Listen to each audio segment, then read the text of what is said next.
You've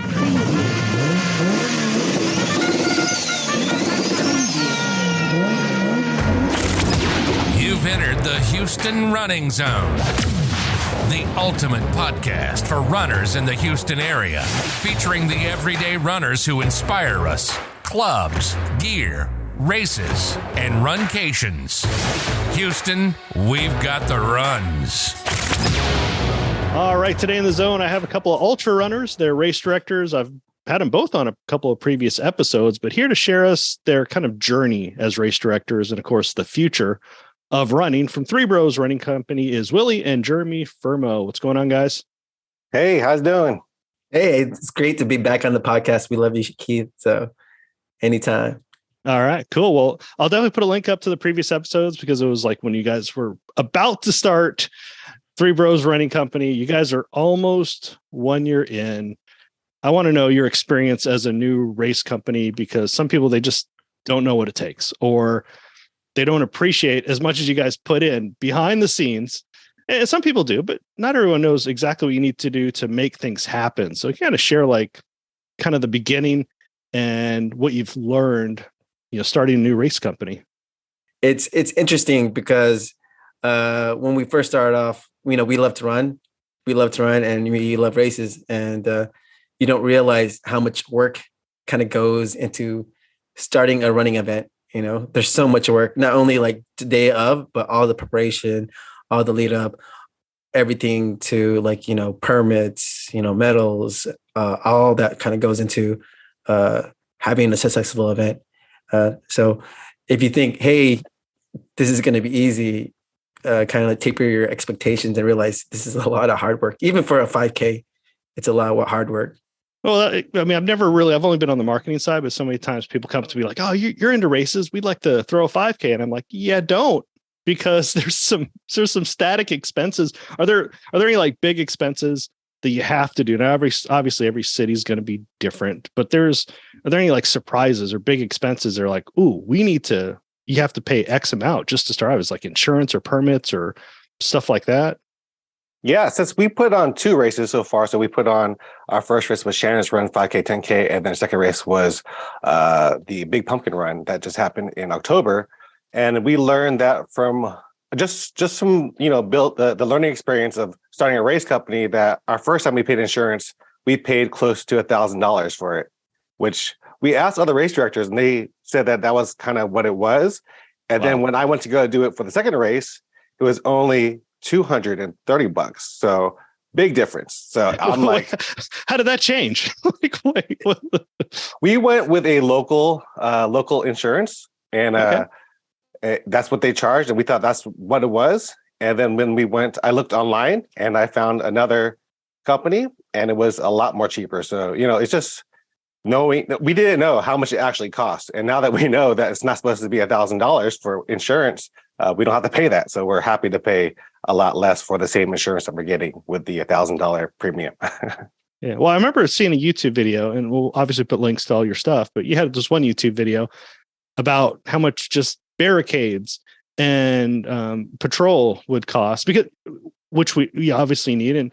And there's nothing wrong with charging for that, but sometimes it could be a big expense. Or what are you looking at? Like over $1,000 for that, right? Oh, 100%. Yeah. We talked to a lot of different race directors, and, it ranges from each city to city. So we didn't know how much it would cost for, the city that we threw it in. And it ended up being just about $1,600 for the police, and then another $1,200 to $1,300 for the barricades. So close to, $4,000, I think, for police and barricades, which is a lot of money, because if you're having a 100-person race and you're paying $4,000 just for that, that's already $40 a person. So, that everything, you have to pinch pennies everywhere to get as much money as you can get.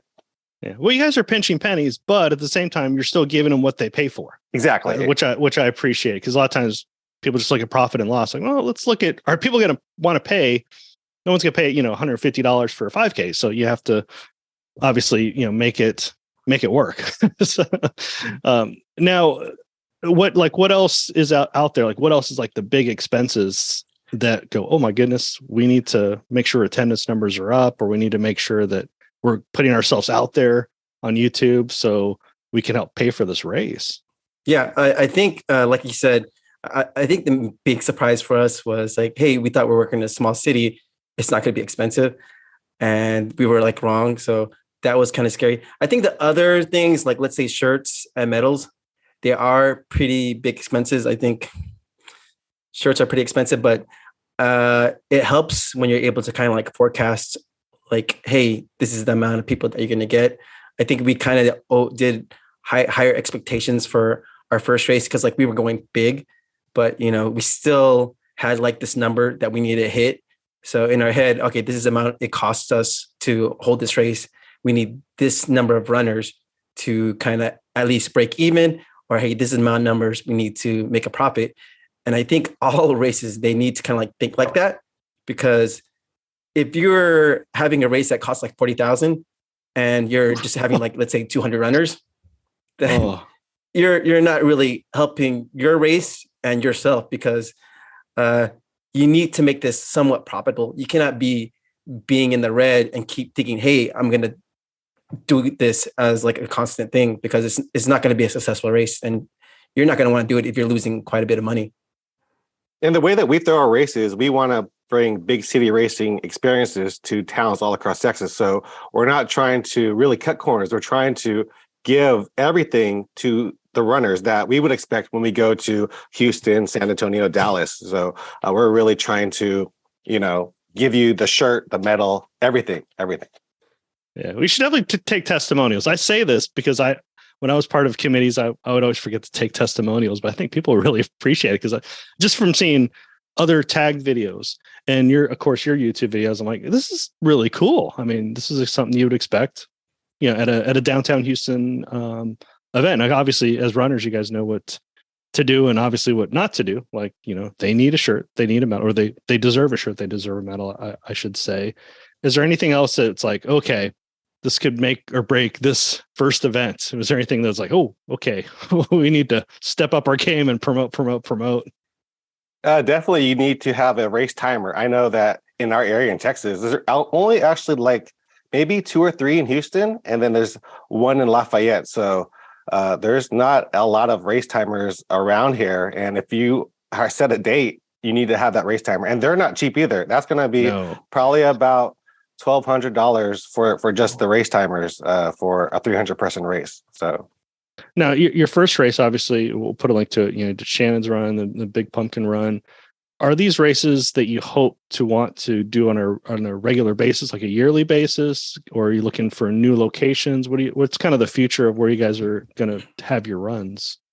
Yeah, I think the Pumpkin Run, the city actually like brought us back because we were so successful with the Shannon's Run. So like, hey, we have like this race idea. Can you guys do this race for us? And then they gave us grant money. So, hey, the city's already kind of backing us, and they're giving us a lot more support than for our first race when they didn't even include us on like the scheduling.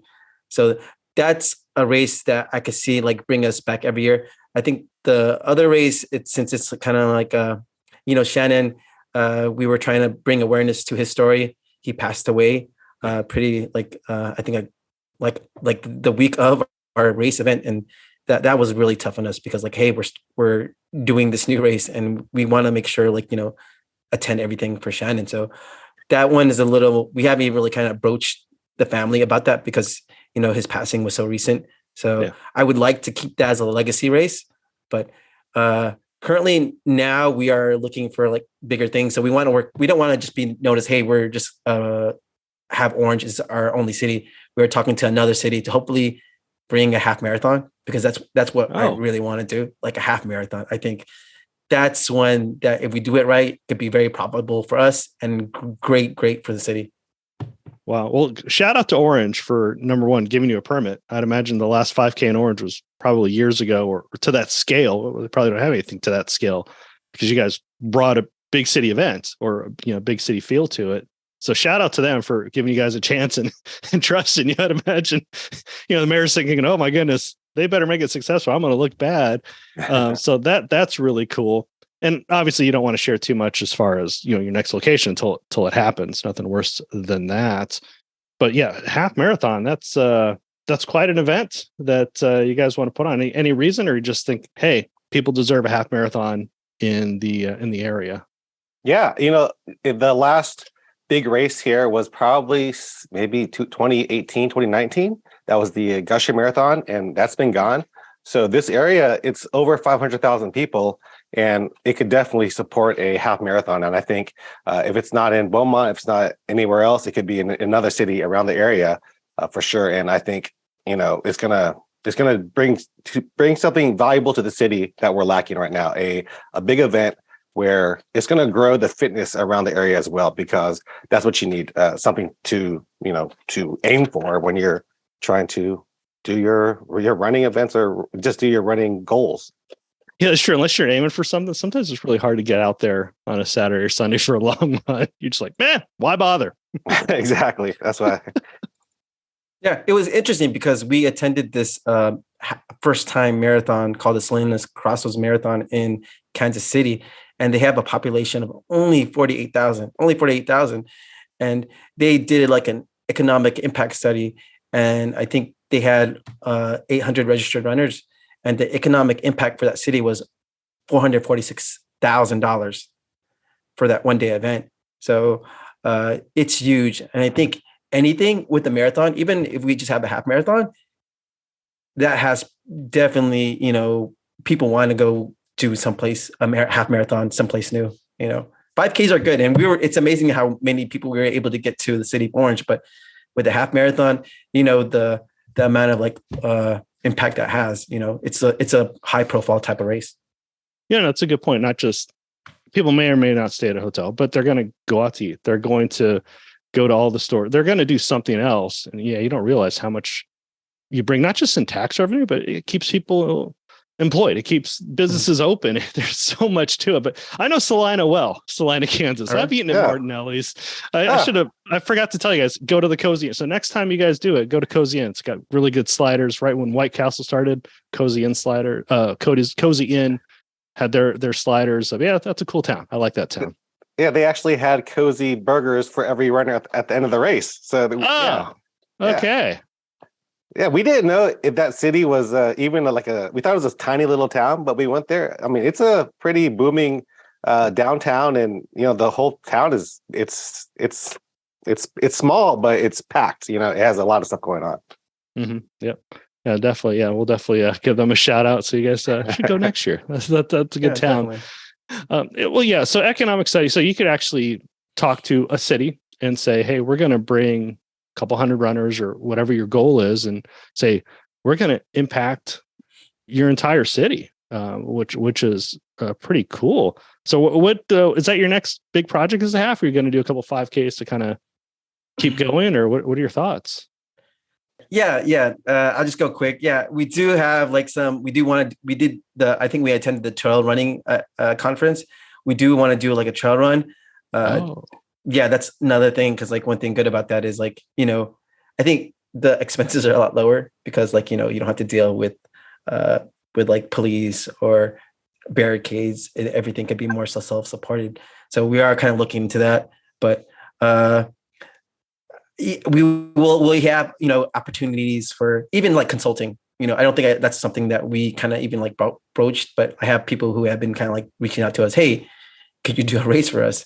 And now we're kind of deciding hey, how much do you charge to kind of I mean, it's not your race, but help someone else do that. And I don't know if you have any familiarity with that. So that's kind of a new realm for us, but I am kind of looking into that. Hey, if someone has a race idea and they want us to help build it for them, we know all the processes that we can help them make that happen.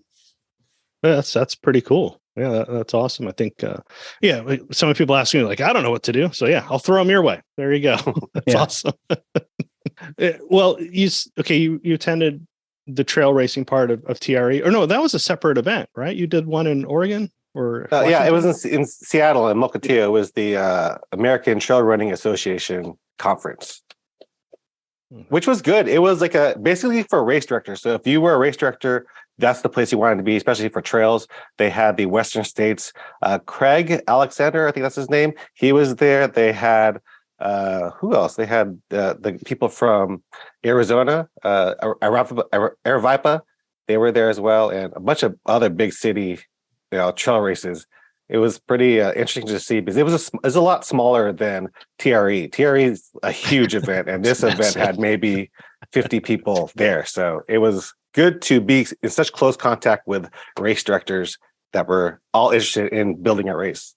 Yeah, and then they know you're serious because it's an expense to go there, to go to the event, and between them and Rob from Trot and now Callum, like you guys will have plenty of info to make that happen. But you also went to the running event, and I like the running event. I kind of go, I had some other family obligations, but do you see anything different or unique coming out of? I know they go with shoe stores, but they also have like for race directors. Is there anything new, exciting, different with all the expos and the events? Anything that people can look forward to? I think, especially for the trail running, I think it's good for anyone who's interested in the running industry because, like, it's more, I guess, focused on the running retails. But there are people. They did have like I think Running USA was there, so that's why we're fortunate enough to be speakers there, talking about the importance of social media. And it was interesting because like the people who are attending my speaker session, they were maybe race directors for the Chicago Marathon, the New York City Marathon. And I'm like, they're kind of wanting to learn from me, and I wanted to learn from them. But for me, Perfect I think match. Yeah, it was amazing. It was good. I think this one was nice because it's more about the business aspect. So they would talk about marketing. They would talk about the importance of like your social media, a lot of different things and different ways to engage the consumers. The things I did notice that were pretty big in the running event was, at least let's say like shoe wise, I noticed anything with a carbon plate was like highlighted, like shoes wise.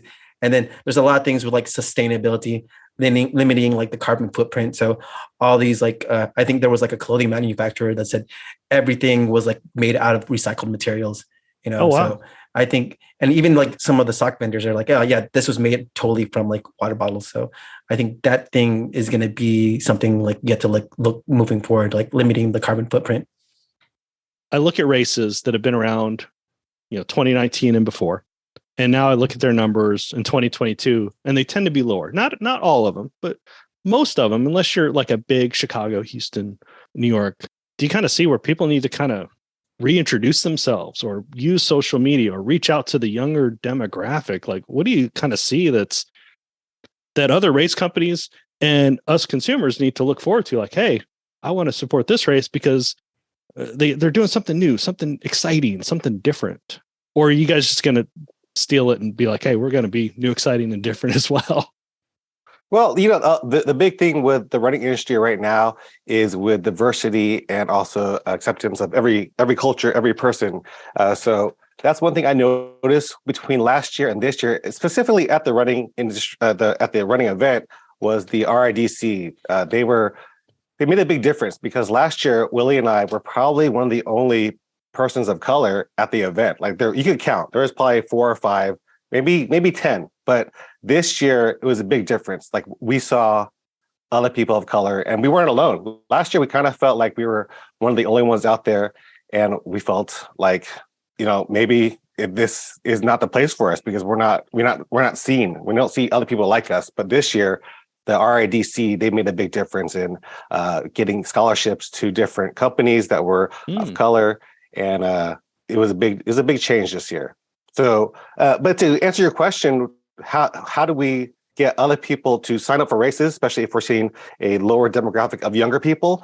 That's what we see in our races too, like from 20 to 30. So you're not seeing those TikTokers, the younger generation, run races. And I think that's what you have to do. You have to be on social media in order to get them to want to run your race, because if you're not on there, you're not targeting them. If you're just focused on Facebook, then the Facebook generation, people of 20s, they don't even have a Facebook page. So you have to focus otherwhere, like Instagram Reels or TikTok specifically. Yeah. So make it more exciting, not just as we're talking some places here's our shirt, here's our medal, join our race. And you guys have a face behind the brand. So I know you guys have done a couple TikToks just for your regular. Are you guys TikToking yet? We are. We what I've been doing is going out to other races and just creating content from the runners. Like if I see a runner running, I'll film it cinematically and slow motion and put some music to it, and those usually generate some good views. But it's hard to know what to post on TikTok so that it actually draws people to sign up for your races. But I think if our name is out there, they'll see Three Bros Running and probably want to hopefully sign up for our race. So is short form video, is that kind of like a feeder program to longer content? Like, YouTube Shorts, Instagram Reels, TikToks. Well, TikTok pretty much, I guess, kind of started it. Is that what's going to happen? Is that people they don't want to commit to a 15-minute video, so they want to commit to 10 seconds and then see what it is? Or where's your focus now for videos? Yeah, I think you're right, because I've noticed that, and you can kind of see how things have been kind of like going. Like if you use Instagram, they're trying to take you away from static content. There was actually like a statistic that I put. I don't know the exact number, but they said like text and images combined do way less than videos. Way less. I think the amount of engagement you get from like a video is much more higher than you would get from anything like static. So in most of our content we try to do, even if it's just like an image of like a shout out to like a sponsor, I try to add some kind of animation, something kind of like make it kind of like video with music to kind of engage the audience. Because unfortunately the media tech is like pushing everyone to be more short form. I think everyone's having a lot smaller attention span. So you have to figure out a way to kind of create content that most of the consumers here are using right now. And everything is pushing towards like short form content. I think our generation is more, hey, we like watching movies, we like reading books, but kids nowadays, they don't have the patience for that. Even like, let's say 20 years olds. And those are the people that you want to be doing your races, because that's the future, right? We're going to be aged out where we're not going to be able to run as much as we want to, but those 20-year-olds are going to be 25-year-olds. And that's going to be like the consumers you want to be like purchasing your product. Yeah. Well, I think maybe short form, it's like a trailer. I mean, a trailer to a movie. But I think once people know you, like they'll watch long form. Everybody has the YouTube app. Everyone has a Gmail account pretty much that'll, YouTube is pushing. Yeah, I think short form video is what attracts people to you, and then long form will get your story out, because short form you can't really tell too much of a story. You can, but long form video is going to go to your truer fans. They're going to be the ones that actually are going to buy your merchandise, run your races. They're going to want to look and see what's going on. Why are these people making these crazy TikToks and sign up for your race? I really think that short form video is what all this social media, that's what they're pushing. So if you're not posting a video nowadays, you should, because a picture, like Willie said, is doing nothing. So everything that we push out, just about 90% of it has a video portion to it, because that's what they want you to, that's what they want you to put out. Yeah. So I'd imagine your long form YouTube videos are actually more valuable. Like 5 years ago, I have 1,000 views. Okay, great. Now, if you have 500 views, they're probably way more value, because people are so committed now. I'm assuming if they can just find another 3-second video somewhere else. Yeah, for sure. Long form video, it's a lot of work to do, and we're actually backed up in a lot of things that I want to push out, because I do want to tell more of a story of how to build your race, like reviews of some of the stuff that's really helped us out, like some of our promotional material, like our tablecloth that we got for our table.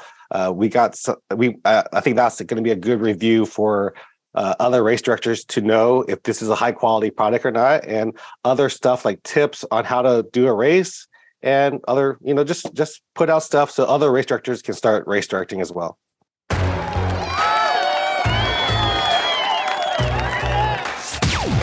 You are in the Houston running zone. We've got the runs. I noticed I didn't go through all your videos, but at TRE, the expo was hopping. People were throwing samples at you. Like, how many caffeinated goose can you take in one day? Is there anything new and exciting or anybody want to support your race, anybody want to sponsor your race, like any new products out there that are like, all right, this is cool.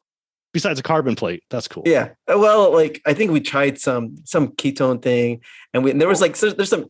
I mean, he doesn't really like it, but I like how some of the people would like kind of like push their products. I like how they market it. One guy, I think he was doing like he was at the trail running conference.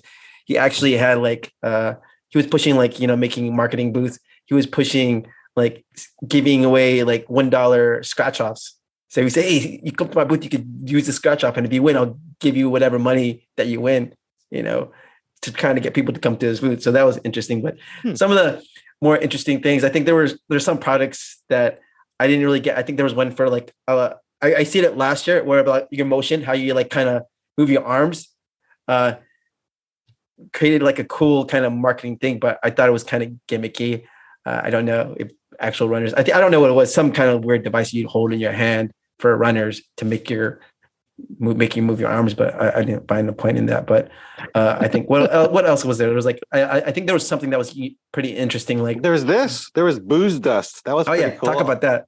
Well, that's a cool name. Yeah, right, it's not even. I don't even know if it's towards runner, but runners like to drink. So it was basically electrolytes while you drink. So it's a dust you pour in your drink.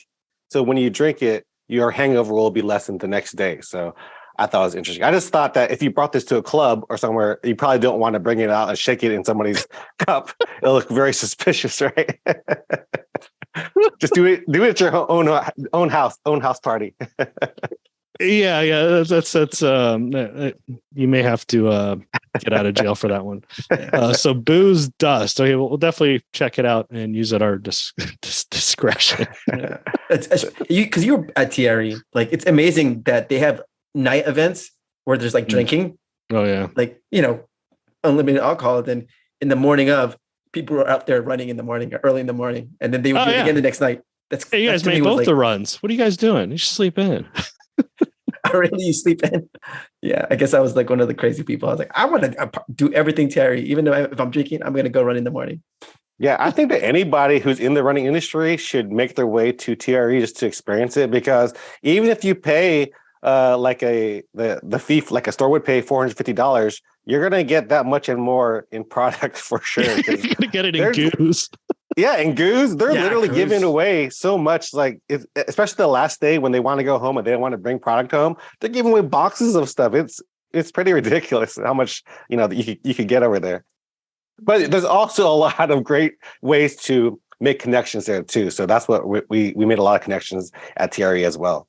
Yeah, I kind of want to circle back, Willie, because you were saying that you're speaking to people, that are running huge events, tens of thousands of people, but they want to learn because they want to learn what you're doing, because your business is growing where it could be growing small, but it could be stagnant, or they want more engagement because they can see like, hey, if we don't implement social media, we're going to be irrelevant. So is it weird speaking in front of people that you're like, you kind of look up to, but at the same time you're like, well, they want information that I have? Like, how does that feel? Yeah, I was kind of nervous. I was actually kind of sick, like leading up to that event, and everything was like kind of made like I think the weekend before, because I started feeling better, I think Sunday, and we talked about the event like I think the Monday when I came back from Asia. But it was I wanted to like give information that wasn't like repetitive or something that they would need to know. So like the night before, I even changed up my presentation. I was like, okay, I'm taking this slide out, I'm adding this other slide in because I think that's more beneficial. But so I'm doing I get up there and I'm like talking, and I don't know if people are like, oh, he's like just first year, he doesn't have anything valuable to offer. But after I kind of seeing like what Jeremy shared with me, he showed me like someone was like taking like a picture of one of my slides. I was like, wow. So it was resonating with someone. And then I forgot the name of the company, but they have like a running store for 45 years in Florida. And then they came up to me and said, hey, I really loved your presentation and what you spoke about. And to me, I was kind of like very surprised by that, because this running retail store that's been, I think since 1977, they are so successful. They've been there that long, and then they still like, hey, they learned something from me. That made me feel like, hey, I have something to offer. So it made me feel good that these even though they are like huge names, that they still have something to learn. And I think that's why everyone should like feel like, hey, there's no matter how big you are or no matter how small you are, you need to always learn, and you can learn from everyone. Yeah. Support the companies that are out there learning and trying new things, and listening to different generations like you guys are. That's pretty awesome. So you didn't make Jeremy do it because Jeremy's been doing YouTube for years. They only said one of us can speak. So at that time, I was like, Willie, you could speak. I'll do the video. I'll record everything. So Willie, he's a great speaker too. I'm great on YouTube, but sometimes in public speaking, it's a lot different when you have eyes on you. So Willie, he did a great job.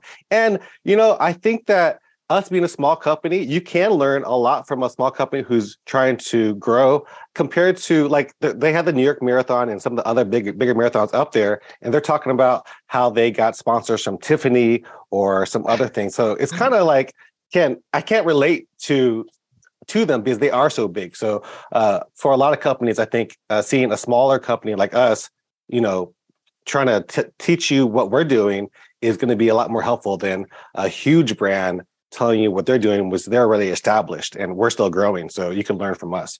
Yeah, that's a good point. You're more comfortable with YouTube. Willie's more comfortable in front of people if they can read. However, that's why I don't do YouTube, because that's really hard. But I can publicly speak. It's just like depends on if I know more knowledge than the audience. You should be good to go. So that's awesome. Yeah. So you mentioned. Let me make sure listeners know I'm half Filipino, so people don't think I'm being insensitive here. But you guys, have gone to a lot of Filipino events, but I really want to know, how Filipino are you guys? Like, you said you guys were supposed to be doctors, right? Yeah. We went to the Philippines for medical school over at Fatima University. So, yeah. That's pretty Filipino. You guys were late, so that was pretty Filipino. I was like, it's Filipino time. There'll be Filipino like time. Yeah. What about nicknames? You guys have nicknames? Other than Willie, I think Jeremy used to be called Jimmy, but that's my name. Because like when I was like growing up, like my brothers and sisters, they couldn't say my name William, so they could say Wee Wee, I guess, and then it turned into Willie. So. But we don't have any Filipino nicknames like boy, baby, anything like that. Or so. What's up? How about you? That? Do you have one? Yeah, I don't have.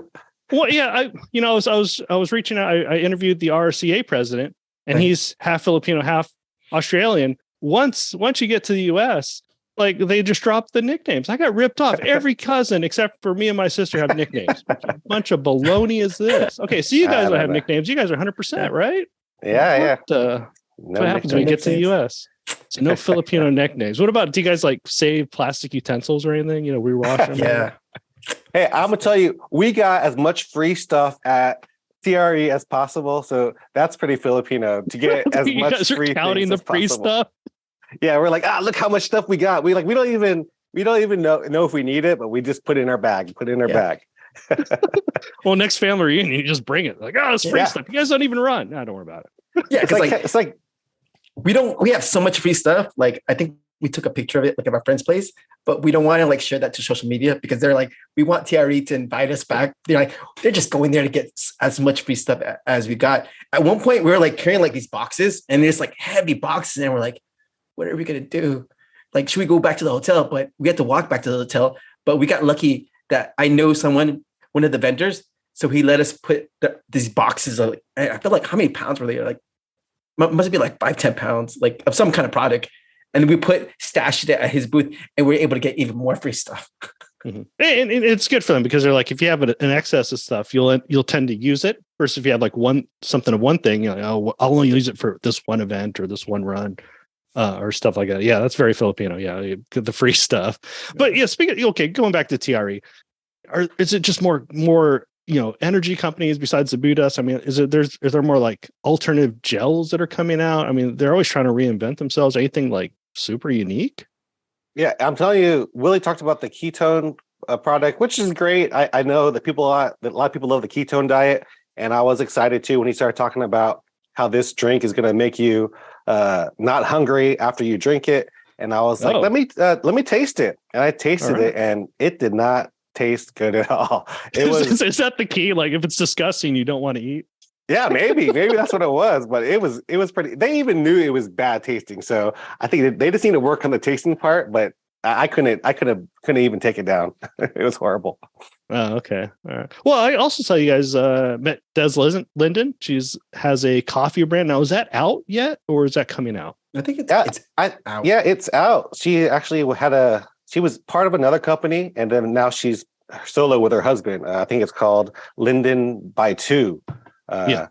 And she was just sitting there, like nobody was talking to her. She's sitting at her booth, and I was like, "What the heck? You're Des Linden." So I got up and interviewed her. So it was pretty cool to meet her and actually talk to her. Oh, that is awesome. So there you go. See, she's keeping it real. She being out with the people, and that's what builds a brand. Hustling just like the rest of us. Yeah. That's awesome.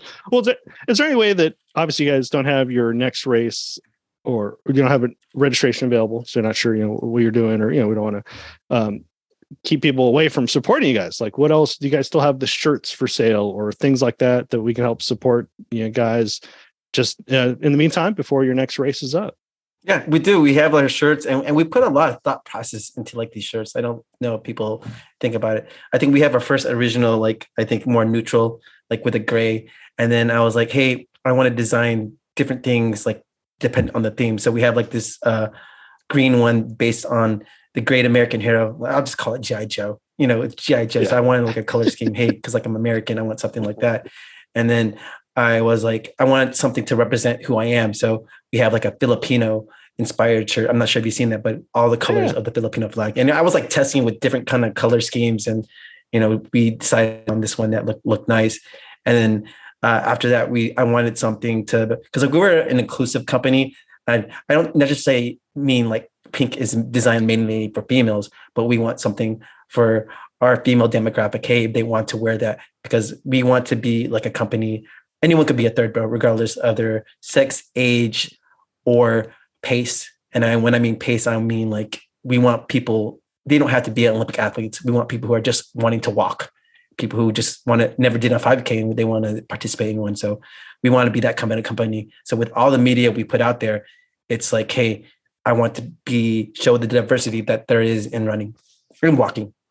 Yeah. And so they just go to your website and they're able to, you have like a print on demand service that does it, or you guys? Yeah. Just go to 3brosrunning.com and you'll see it's probably the first link right there to purchase the shirts. Yeah, wow. Yeah, I didn't realize we're flying through time here. So there's so much more I wanted to ask you guys. We have to come back here in a few months when your next race is happening. But definitely want to hang out with you guys after we hit stop here. But before I let you guys go, I do have 3 more questions. Call it the lightning round. You guys ready? I'm ready. Okay. I forgot about this. So yeah, so you get bonus points if you say ding first, because I'll make you guys both answer. We get bonus points. Just brotherly, sibling rivalry here. Who answers it first? All right. Question number 1: if you go back a year ago before you started your running company, what advice would you give yourself? Ding. Okay, I'll go.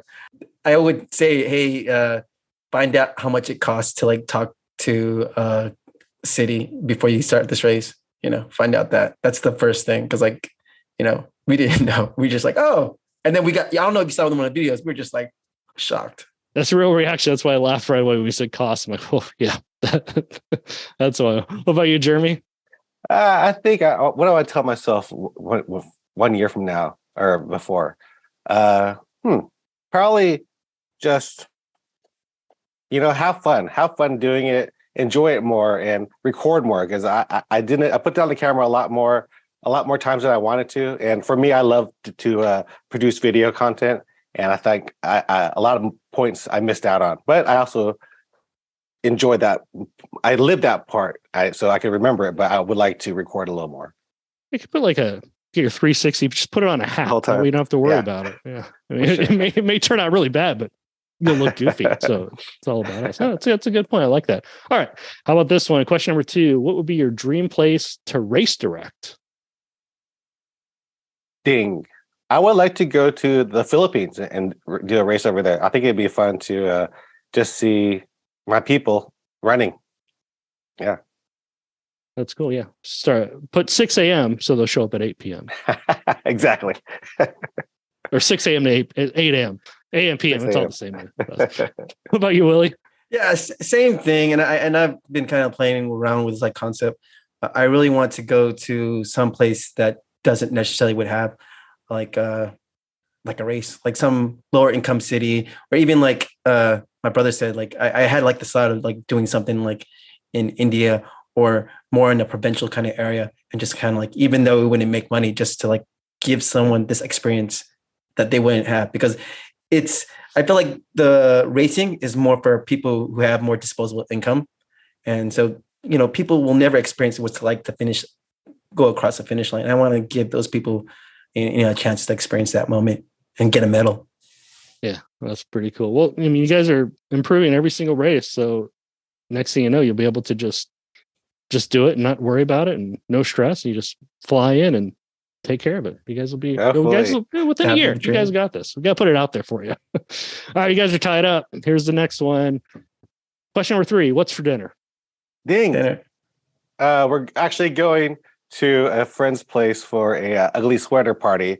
It is like 80 degrees in Texas now, so I'll be sweating. But I think it's going to be a bunch of dips for the party. Are both y'all going? Yeah, we're both going. And I think it's because it's more American style party. Filipinos, we like to have like real food, but if it's a more American style, it's more like, little appetizer kind of things. And I want rice. Big thing. Rice. Yeah, exactly. Well, I wore an ugly sweater to my daughter's band concert. It's still 80 degrees. I'm like, it wasn't even a theme. I just wanted to be funny. Everyone's like dressed up like in polos and suits. Here you are in a sweater. Yeah, I'm like, guys, it's the holidays, man. Bunch of stiffs. I was thinking of cutting off my sleeves and making it a little breathable than what it is, but I'll be. There suffering. You go. That could be your next. If you do a winter theme. Remember Trot did like the ugly sweater as a t-shirt. You could do like an ugly sweater as a singlet. There you go. Oh yeah, that's a great idea. Sublimate it, make it all out. Yeah. I think everyone, like, I don't know if you saw the shirts this year for Trot, but they didn't have like the ugly Christmas sweater, and I was like, oh man, that's my Christmas shirt every year. They didn't have it Christmas themed. I do want to give a huge shout out to Keith. He's always out there messaging us, trying to give us advice on, what we're doing with our races. So I really appreciate you helping us out as much as you can. You don't have to, but I know you do it, and we really do appreciate it. Oh yeah. It's fun. And I said, we're going to hang out for just a couple minutes here before we get stopped because, I think you guys talked about it actually, Jeremy, you talked about the business side of things. Like, you got to have fun. If not, it's just not going to be sustainable. So that's a good point. And I wish you guys the best in your next race. Go support these guys. Go to Three Bros. What's the website again? Three Bros Running? threebrosrunning.com. And all our social media is at Three Bros Running. Easy to remember. Cool. Yeah. Grab a shirt, support local business, and look forward to your next race. Appreciate it, guys. Thanks for having us. Thank you, Keith. As always, if you want to become the first to find out about upcoming weekly episodes, simply hit the plus, follow, subscribe button. Depends on your podcast platform. And if you're on a podcast app where you can leave a rating and review, we always love it. Hey, give us 5 stars if you like it. And if you don't like it, give us 5 stars anyways. You made it through the whole episode. But more importantly, looking forward to sharing another episode next week. Thanks for visiting the Houston Running Zone. If you know someone you'd like to be featured in the zone, go to thehoustonrunningzone.com and send us a message. Until next week, always remember, Houston, we've got the runs.